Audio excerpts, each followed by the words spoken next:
Welcome aboard Rocket Ship, the platform with the most relevant content for competitive examinations.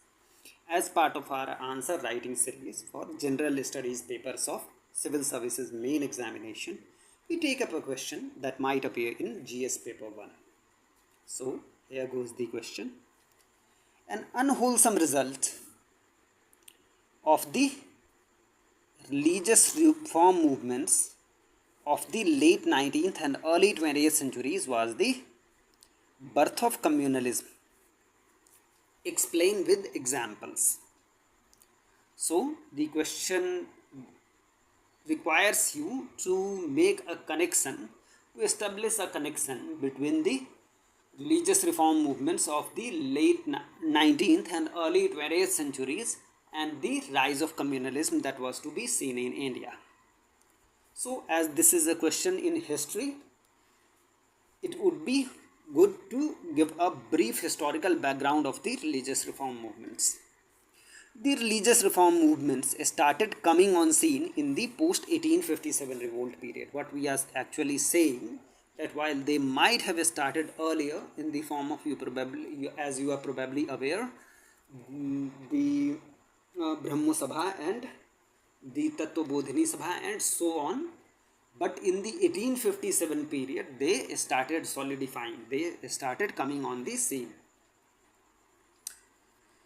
Now, some of the examples being Rahnumai Mazdasan Sabha among the Parsis, Aligarh movement among the Muslims, and the Arya Samaj among the Hindus are just a few of the examples of religious reform movements of that period. The movements were much needed considering the superstition and obscurantism among Indians, and their goals were noble too. So, these reforms were much needed as they sought to remove the superstition and obscurantism among the Indians. However, an unwholesome side of these movements an unwholesome side effect of their mobilization efforts, the way they sought to mobilize their community members agenda and imagery was reaction from other communities. This reaction took the form of communalism. You are probably aware that communalism is a reaction of one community to the actions of another community. So, how the religious reform movements mutated into communalism, how their side effect was communalism. First, among the Hindu reformers, it was a tendency to hanker after a supposedly golden age, which was Hindu golden age, which was pre-Islamic.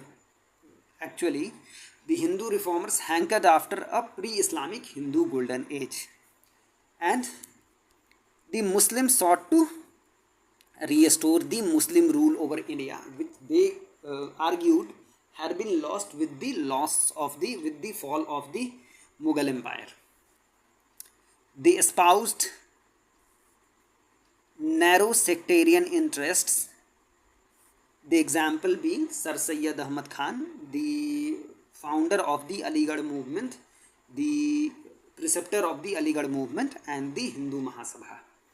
Then you are well aware that the colonial government, the colonial rulers sought to adopt a policy of divide and rule, and it was aimed at exploiting pre-existing features, that is pre-existing divides between the Hindus and Muslims, mostly among the Hindus and Muslims, but generally in the Indian society as a whole.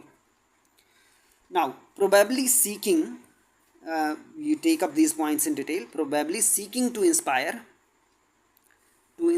Hindus, Hindu reformers appealed to a supposedly golden age. An example being the Arya Samaj. Its founder Swami Dayananda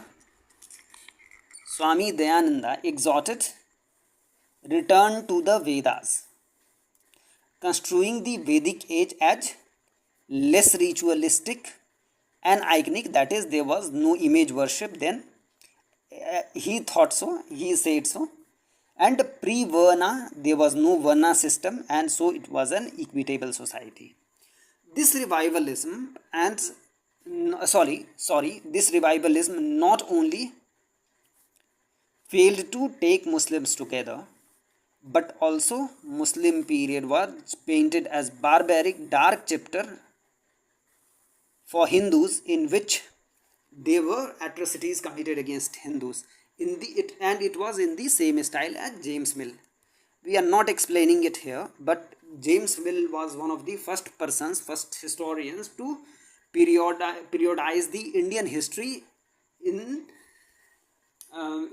Hindu period, Muslim period, and the British period. And the underlying assumption was that the Muslim period was known for the atrocities Muslims had committed, the Muslim rulers had committed on Hindus. And he argued that the British had actually saved the Hindus from the Muslims. And in reaction, the Muslim reformers, on the other hand, sought to restore Muslim rule over India, which, as they argued, was lost with the fall of the Mughal Empire. The Wahhabis, for example, fought against Sikh rule over Punjab. So, Muslims and Sikhs, and in fact Muslims and Hindus too, were fighting among themselves. They espoused narrow sectarian interests. Both Hindus and Muslims sought to advance the interests of their communities, as the case may be. And in doing so, they tried to butter up, they tried to curry favor with the British ruler. They curried favor with British for things like positions in government jobs. Both Sir Syed and Hindu Mahasabha took this stance. The colonial rulers adopted the policy of divide and rule so that Hindus and Muslims would not unite against the foreign oppressor.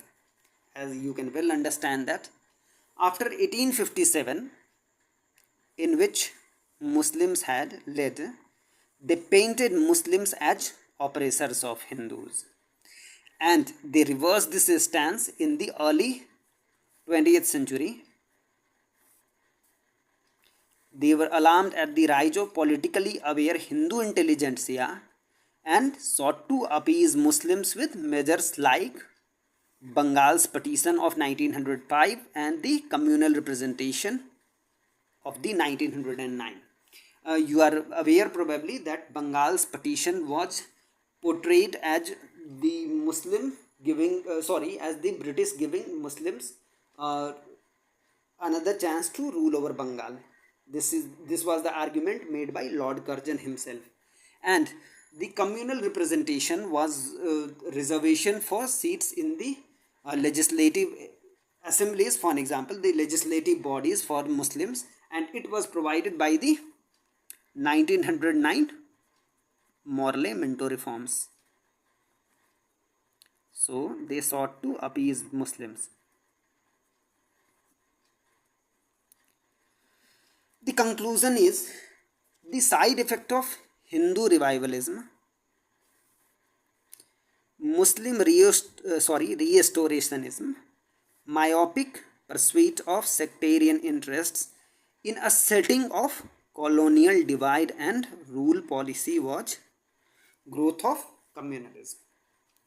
So this is how we sum up our answer for today. We meet again for the next lecture in a few days. Till that time, as usual, we wish you all the best.